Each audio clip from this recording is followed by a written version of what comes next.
En el nombre del Señor, y que la palabra del estudio, la continuación de Efesios pueda seguirnos transformando, pueda seguirnos renovando. Amén. Vamos a hacer como un recuento de lo que hemos visto hasta ahora, de lo que ha sido el capítulo 1 de Efesios, el capítulo 2, y hasta dónde estamos llegando y hasta dónde el Señor nos está llevando a través de este estudio, que es el capítulo 3 de Efesios. Bien nos decía el pastor cuando nos habló acerca del capítulo 1 de Efesios en relación a esas bendiciones espirituales que tenemos el creyente. ¿Qué bendiciones espirituales tienes tú como creyente en Cristo? Nosotros tenemos bendiciones que el Padre nos ha entregado a través del Padre. Tenemos bendiciones espirituales a través del Hijo que es Cristo. Y también tenemos bendiciones espirituales por el poder del Espíritu Santo. Ahí tienes en la presentación el resumen de lo que es el capítulo número 1. Padre, a través del Padre que recibimos nosotros recibimos y hemos sido escogidos, estamos predestinados y tenemos, porque somos aceptados a través del Padre. Eso nos lo habló el pastor Raúl a través de los primeros versículos, de los primeros 6 versículos. ¿Qué encontramos entonces a través del Hijo de Cristo Jesús?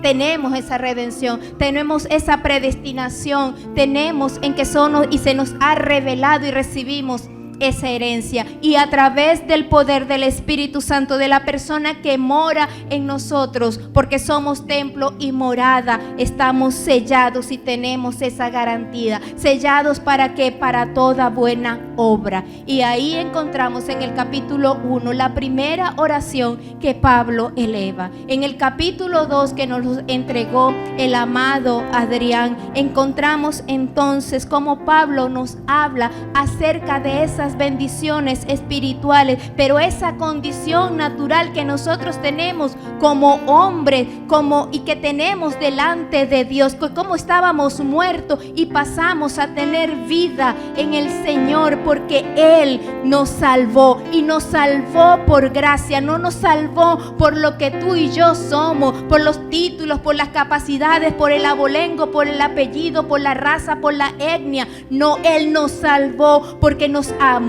y nos amó por gracia. Fuera de Cristo, ¿qué tenemos? Tenemos pecado. Estábamos en pecado, estábamos muertos, estábamos desventurados, ciegos, mudos y pobres, como bien lo registra Apocalipsis.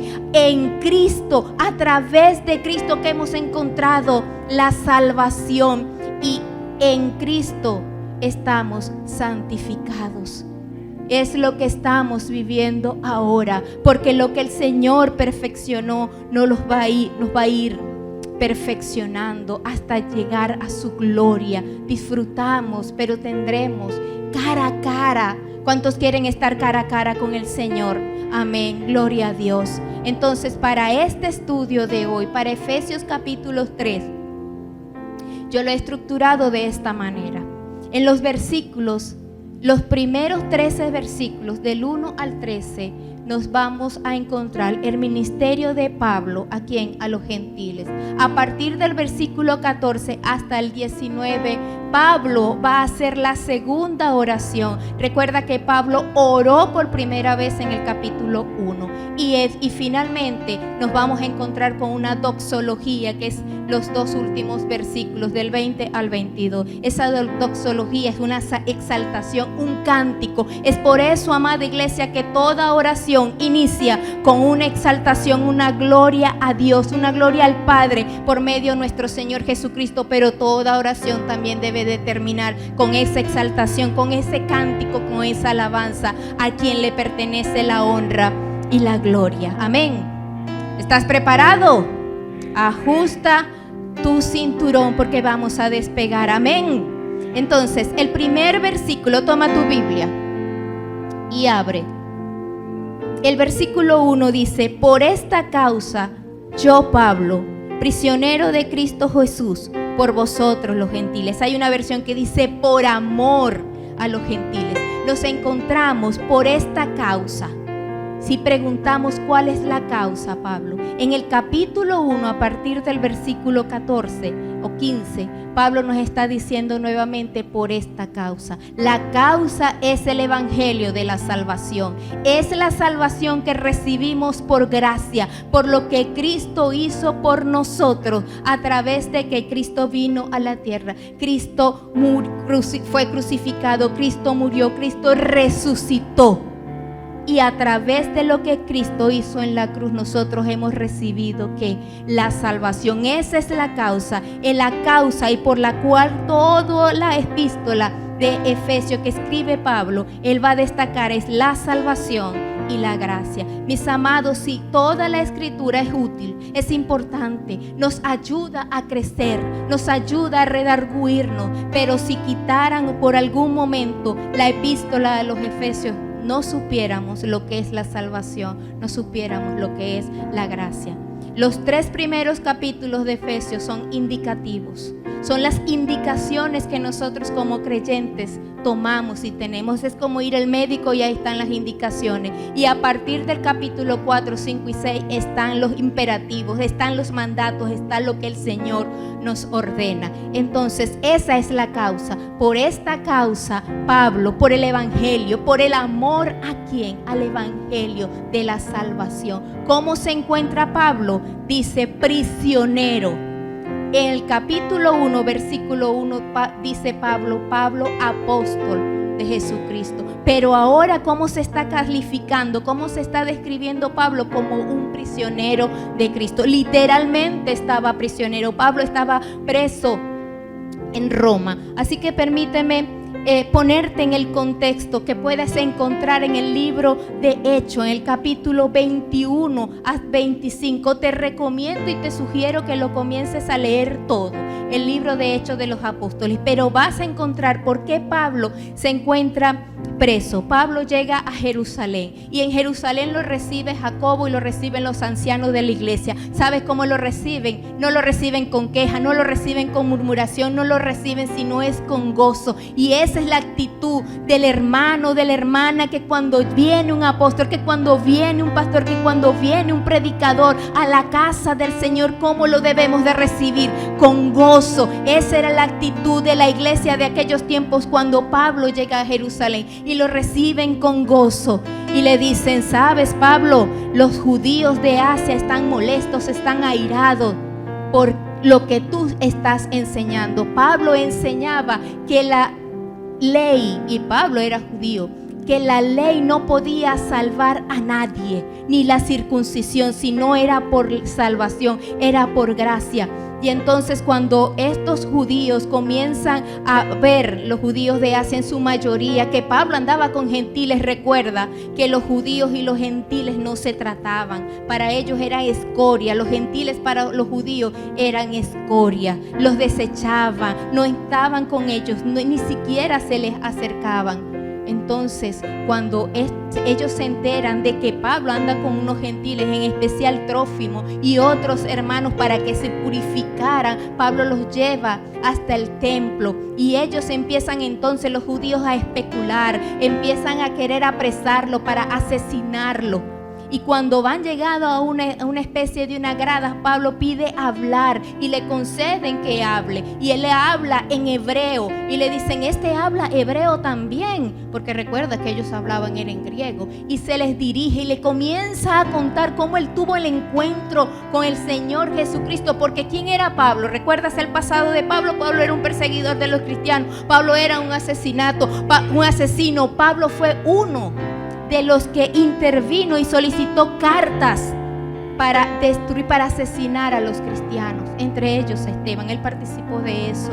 Y cuando tienen el encuentro camino a Damasco con Cristo, él queda ciego, y con Ananías, que le impusieron sus manos, Pablo recibe una conversión, Pablo recibe una transformación. Ya deja de ser Saulo de Tarso para convertirse en Pablo, y se convierte en uno de los grandes evangelistas, en uno de los grandes escritores, en uno de los grandes predicadores de la palabra del Señor. Cuando Pablo se encuentra en esta situación, ¿sabes qué hacen los judíos entonces llaman al tribuno, llaman al Sanedrín, llaman a Cesarea y lo llevan hasta Félix. Te voy a nombrar rápidamente cuáles fueron esos gobernadores. Lo llevan delante de Félix, lo llevan delante de Festo, lo llevan delante de Cesarea, lo llevan hasta el gobernador Agripa. Y Pablo decide y prefiere morir en manos de los romanos y apela a César antes de morir en manos de los judíos. Porque Pablo tenía una convicción, Pablo lo apasionaba. ¿Qué lo apasionaba? El evangelio de la salvación. Porque en cierto momento, cuando Pablo estaba en el templo orando, él tuvo un éxtasis por el Espíritu Santo. Y a Pablo le reveló que él era instrumento necesario para predicarle ¿a quién? A los gentiles. Tú y yo somos gentiles, ¿sabías eso? Y ha llegado a través de hombres como Pablo, a través de hombres y mujeres, para predicar. Nada los detuvo, nada detuvo el amor. Y por eso Pablo dice allí, ¿por amor a quién?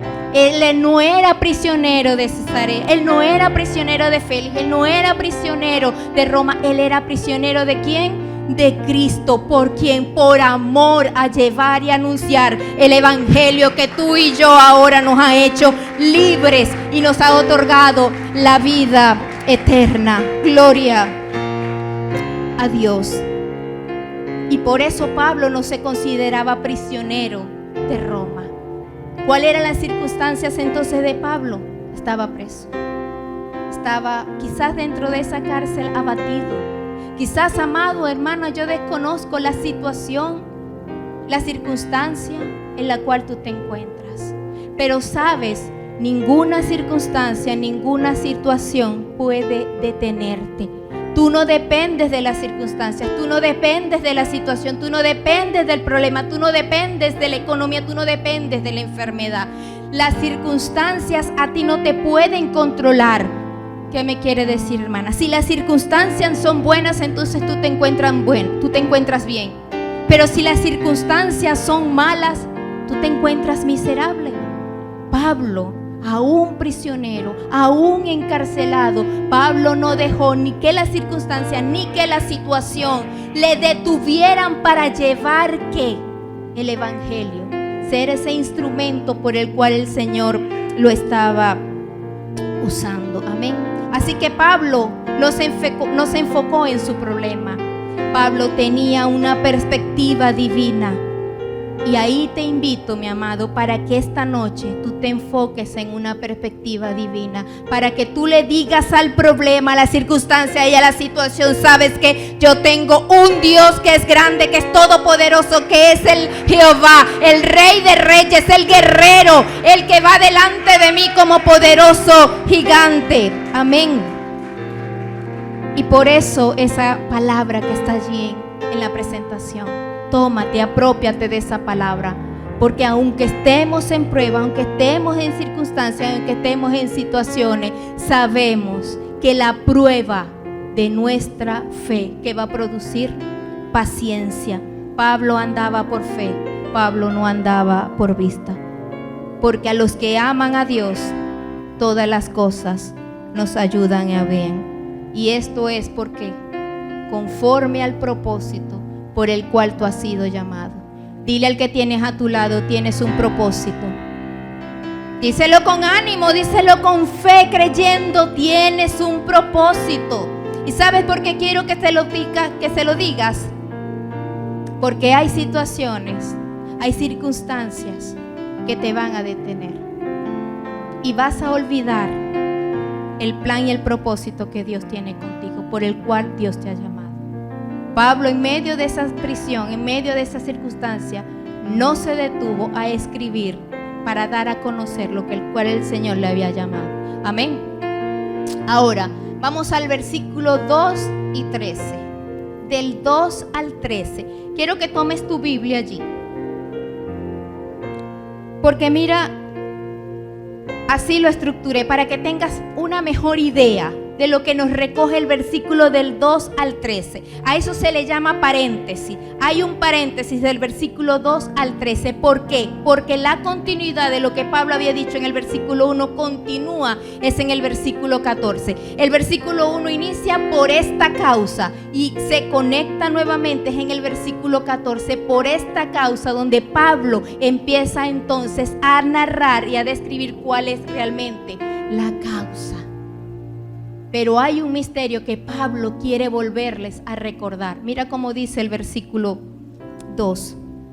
Si es que habéis oído de la administración de la gracia. Esa dispensación, esa administración de la gracia significa que Él es un servidor, que Él tiene un oficio, y ese servicio, ese oficio que tiene Pablo en ese momento es en pro y a favor del evangelio. Entonces Él es un administrador, Él es un servidor, Él tiene un oficio, y el oficio que Él tiene como dispensador o como administrador de la gracia es hablar en pro y a favor de los gentiles.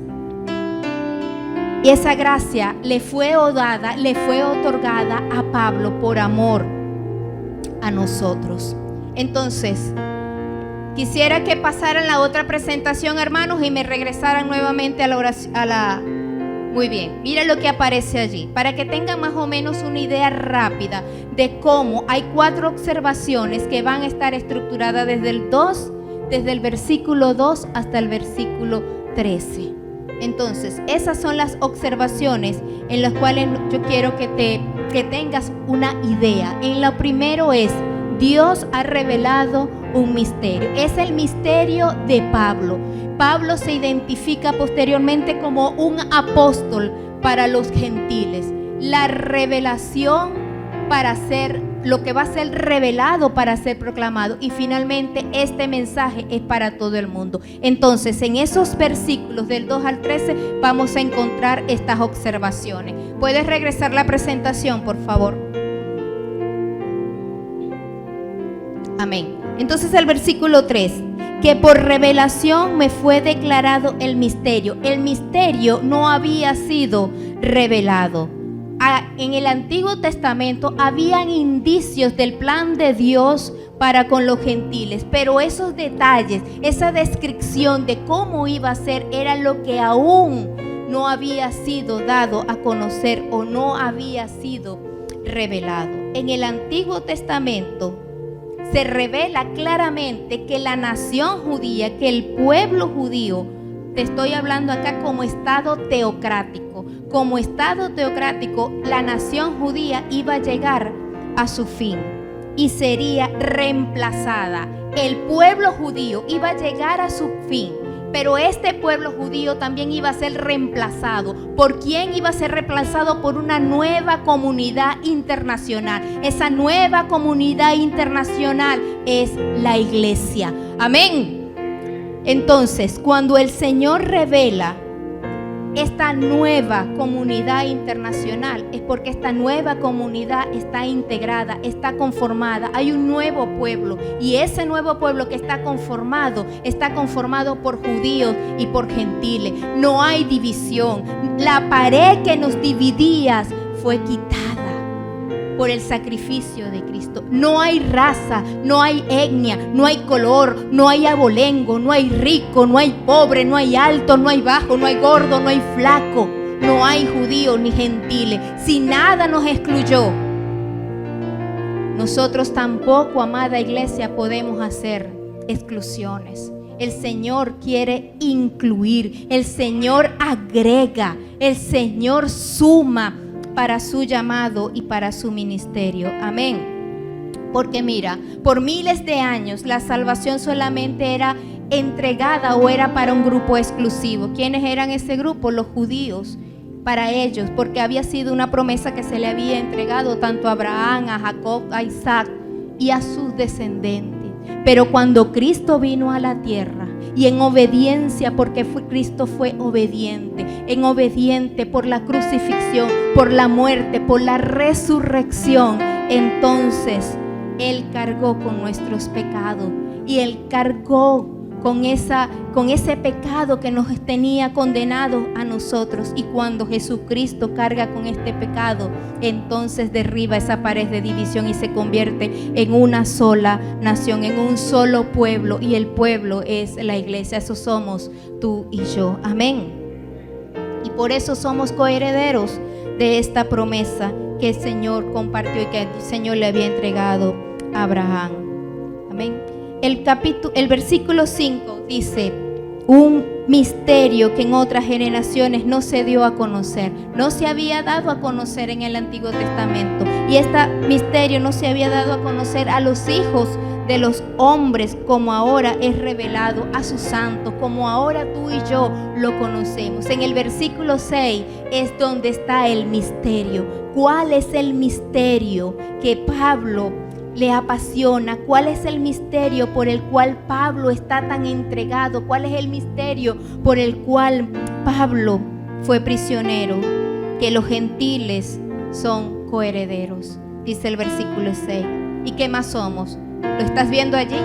Miembros del mismo cuerpo y copartícipes de la promesa en Cristo Jesús por medio del Evangelio. Entonces, ese es el misterio que el Antiguo Testamento, que los antepasados desconocían, pero que a través de esta epístola ha sido revelado el misterio, que los gentiles, que tú y yo somos coherederos y somos miembros de la familia real, de la familia de Dios, y somos copartícipes de esas promesas, de esas bendiciones espirituales. Tú y yo compartimos hoy esas bendiciones.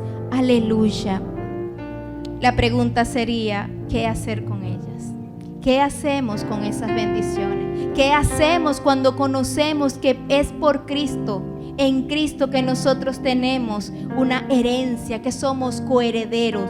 ¿Qué hacer con eso? Fíjate que dice: del cual yo, en el versículo 7, Pablo dice: fui hecho ministro. Pablo fue hecho ministro por el don de la gracia de Dios, y que le fue dado y que opera en su poder. Sabes, Dios es el que llama, Dios es el que capacita, Dios es el que equipa, y Dios está llamando a ministros, a ministras, a ocuparse para la obra del Señor. Hay 5 dones ministeriales. Esos dones ministeriales, otras son los dones espirituales y otros son los dones por los cuales nosotros operamos, que se encuentran en Romanos 12, están en Primera de Corintios, en Efesios, que vas a ver más adelante. Esos dones ministeriales, que es el don de maestro, el don de pastor, el don de evangelista, el don profético y el don de apóstoles, son dones ministeriales al cual Dios llama para capacitar en el ministerio. Dios equipa para capacitar en el ministerio. Dios llamó a Moisés,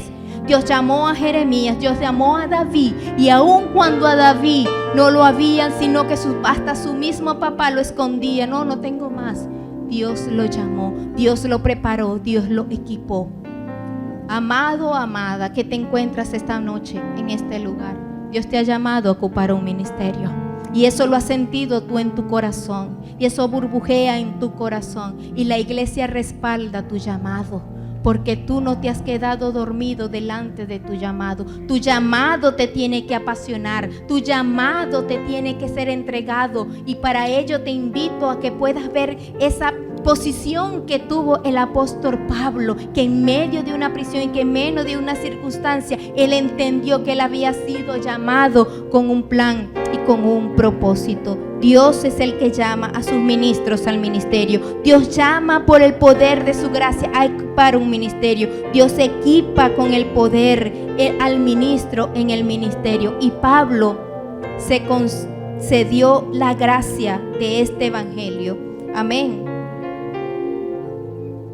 Y dice él en el versículo 8: a mí, que soy menos que el más pequeño de todos los santos. Imagínense, Pablo catalogándose como el más pequeño. Pareciera como redundante.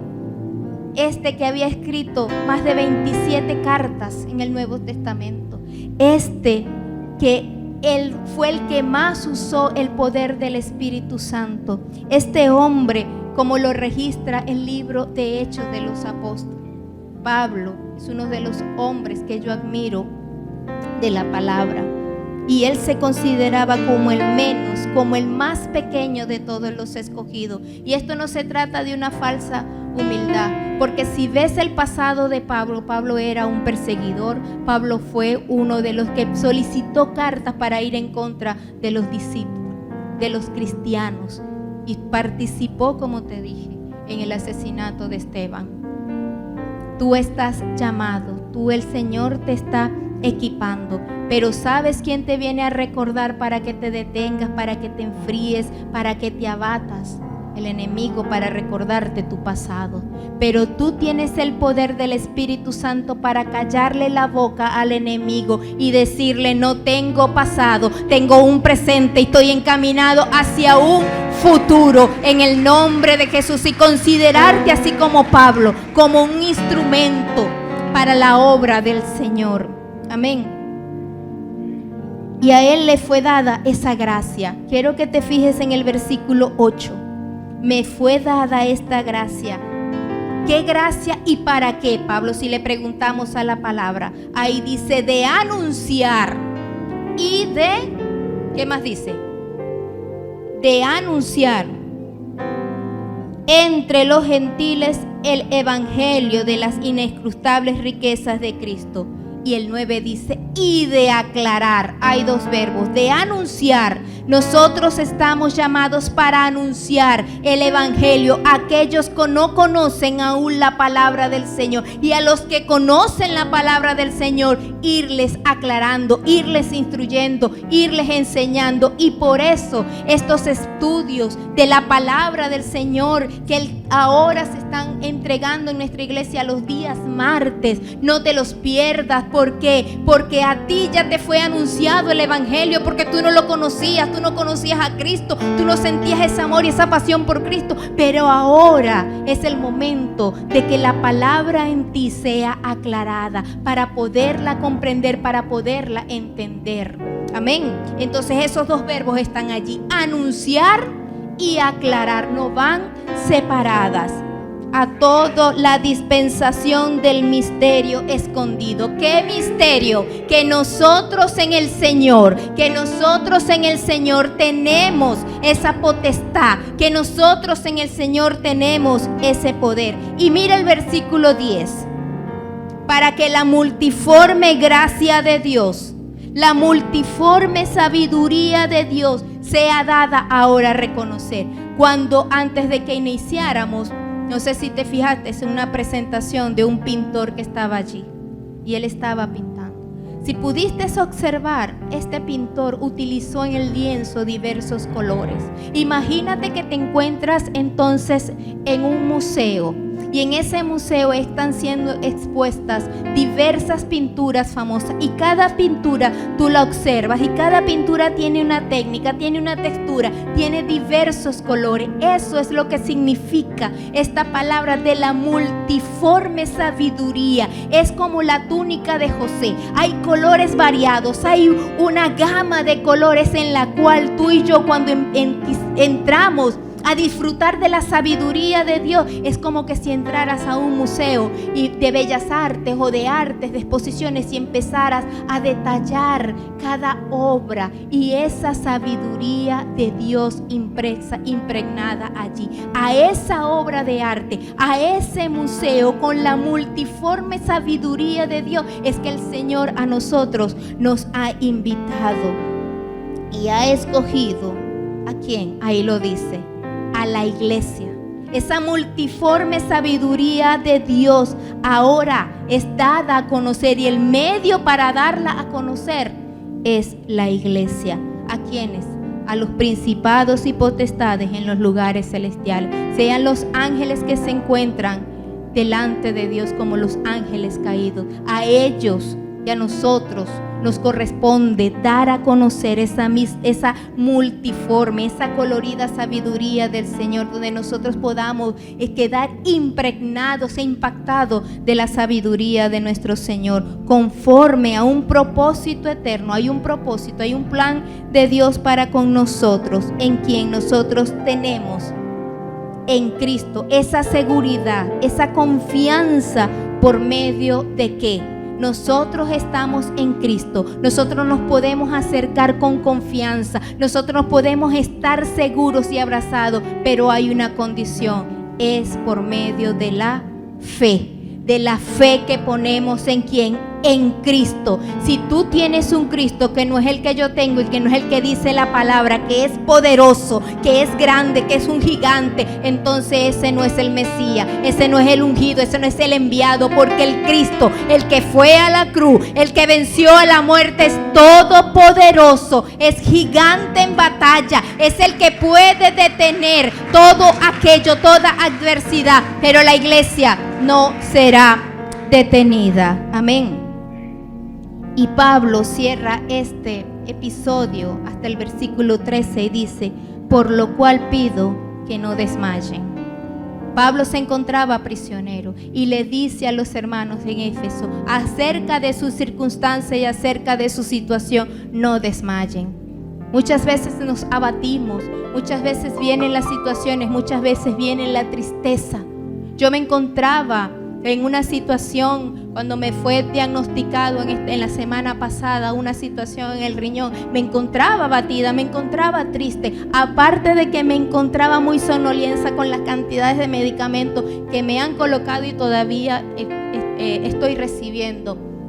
Puedo compartir con ustedes en la medida en que, Señor, oren por mis hermanos, porque somos familia de la fe. Pero tú te imaginas si el Señor me ha usado a mí como un instrumento de Él y para Él, para ser una anciana de esta iglesia, para ser una guerrera de esta iglesia, y que yo venga con conmiseración, con lástima. Ay, hermano, ¿sabe qué?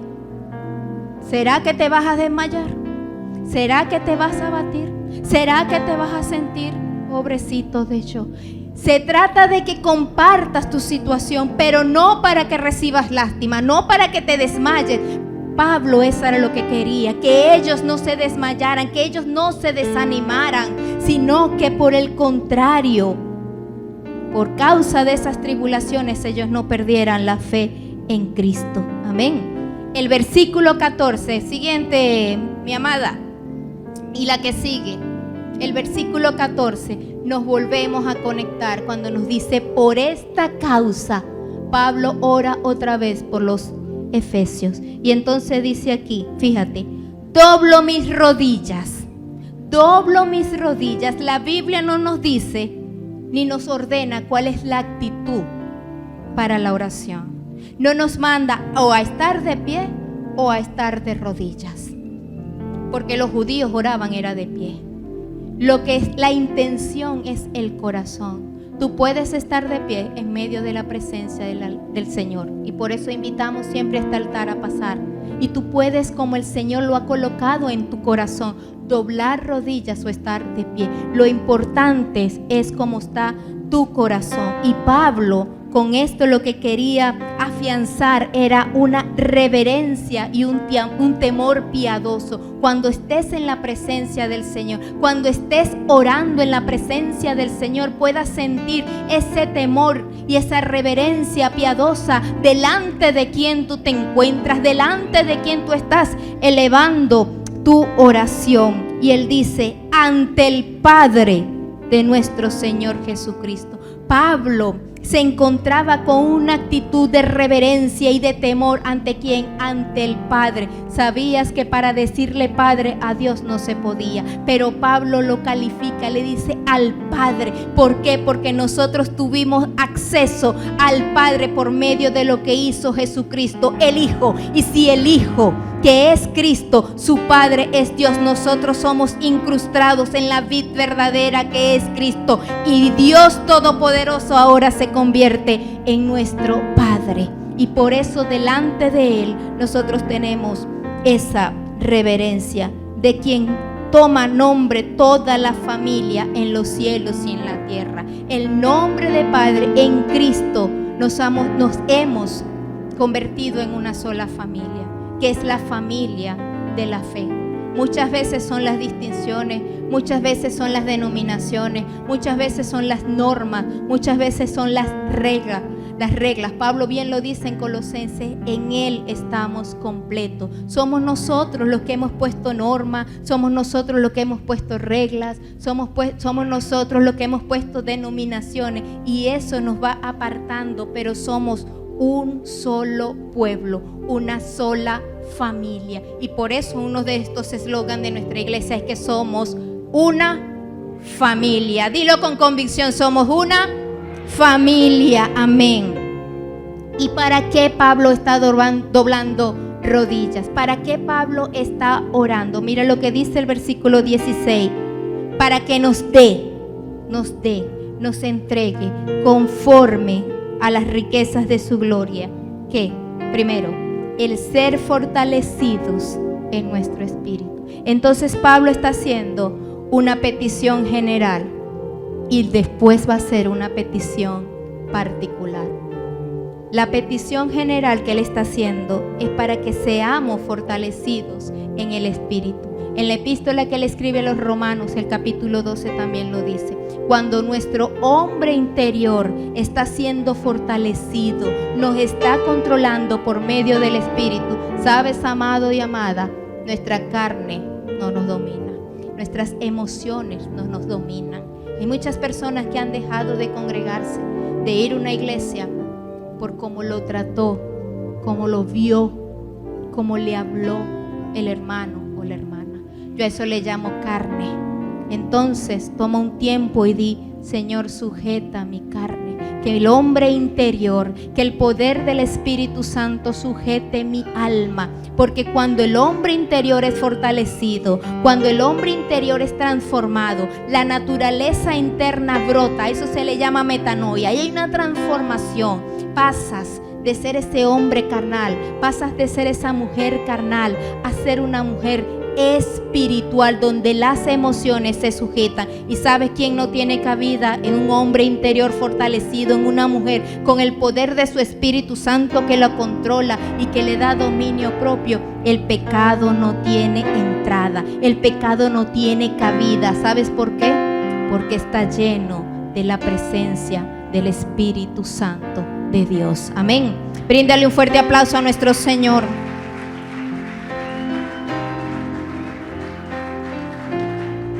Y cuando ese hombre interior está siendo fortalecido, ahí viene a habitar y mora el Espíritu Santo de Dios. Mora Cristo en nosotros y mora por la fe en nuestros corazones. Ahí hay dos verbos que están en el versículo 17. ¿Me va siguiendo? Recuerda que es un estudio. ¿Me va siguiendo? Hay dos verbos. Mira lo que dice: arraigados y cimentados en amor. Dos verbos. Arraigados. Lo que Pablo está utilizando acá es lo mismo que se utiliza en botánica, en el agricultor, en el árbol. Así como los cedros del Líbano, y las palmeras están arraigados. Mientras más grande es el tronco, sus raíces más profundas, está arraigado. Y el otro verbo que utiliza es el de cimentado. Es el que se utiliza en ingeniería, el arquitecto cuando coloca el fundamento. Entonces tú tienes raíces profundas y tu cemento está también sedimentado sobre una roca, sobre un fundamento fuerte. Si estamos arraigados y si estamos cimentados, pero hay una palabra clave allí. Tienes que estar arraigado, Jonathan. Tienes que estar arraigado, Barreto. Tienes que estar arraigado, Frank, Mileska, Adrián. Amados todos, tenemos que estar arraigados y cimentados en amor. El amor es sacrificio. El amor es dar. El amor no es exigir. El amor no es pedir. El amor es desprendido. Porque tanto amó Dios al mundo que dio a su único hijo, y lo dio por amor, y no te pidió y no me pidió nada a cambio, sino que fue por amor. Si no has entendido el concepto de amor y empiezas a exigir, joven que estás aquí, mujer que estás aquí, hombre que estás aquí, y empiezas a exigir, eso no es amor. El amor es sacrificio, Ariadna. El amor es dar, el amor es entregarse. Eso es lo que es amor, porque si no somos egoístas, y eso no hizo Cristo. Entonces, cuando estamos arraigados y cimentados en amor, somos capaces de conocer el amor de Cristo. Y ese amor de Cristo excede todo conocimiento, para que seáis llenos de toda la plenitud de Dios. Amén. Y aquel que es, y de conocer, el amor de Dios que crece y excede a todo conocimiento. Y aquel que es poderoso para hacer todas las cosas mucho más abundantes de lo que pedimos o entendemos, según el poder que actúa en nosotros. Pero mira lo que dice el versículo 18. Cuando nosotros estamos arraigados y cimentados en el amor en Cristo, entonces podemos entender, podemos conocer el conocimiento de Dios, y el conocimiento de Dios que nos va a brindar, el versículo 18, con todos los santos. No se trata de que unos sean más espirituales que otros, es que todos, como la familia de fe, vayamos creciendo. Y cuando vamos creciendo a la par, podemos entender cuál es la anchura, cuál es la longitud, cuál es la profundidad y cuál es la altura.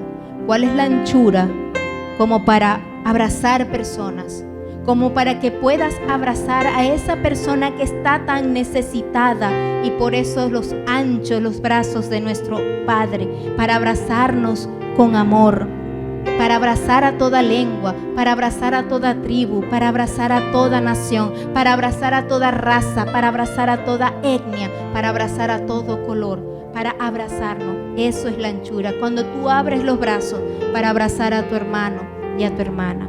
Lo largo, porque esa se prolonga. El amor de Dios se prolonga por toda la eternidad. Si amó a nuestros padres en el pasado, nos va a seguir amando por toda la eternidad. Lo profundo, porque Él dejó su trono, Él dejó su gloria y vino aquí a la tierra a buscar pecadores. Te buscó a ti, me buscó a mí, te escogió de lo profundo, del lago, del pozo, de lo cenagoso, para convertirnos en sus hijos, para convertirnos en su familia, para ser coherederos y herederos con Él. Y alto, y esto es lo precioso, para llevarnos a experimentar y disfrutar de la gloria de nuestro Señor por toda la eternidad. A Él sea la gloria. Amén. Y finalmente, el ministerio de adoración, por favor. Y finalmente, la doxología que encontramos en los versículos del 20 al 21, y como te decía, y aquel que es poderoso. ¿Para qué, amada? La Biblia lo dice allí. Ahí tienes la finalidad, ahí tienes el propósito, ahí tienes el para qué. Para hacer todas las cosas mucho más abundantemente de lo que pedimos o entendemos. Hay cosas que pedimos, hay cosas que no entendemos, pero Él en su infinito amor, Él en su gloria, Él es poderoso para hacernos comprender, para hacernos entender, para hacernos comprender y entender mucho más abundantemente de lo que tú y yo podemos hacer, de ese poder del Espíritu Santo que opera en nosotros. Y esa es la celebración que hace Pablo de la gloria de Dios, la gloria de su poder y la gloria de su gracia, que están contenidas en los versículos 20 al 21. ¿Y cómo se despide Pablo de esta epístola, de este capítulo 3? A Él sea gloria en la iglesia. Tú eres iglesia, ponte de pie. Somos CCI, forjadores de éxito.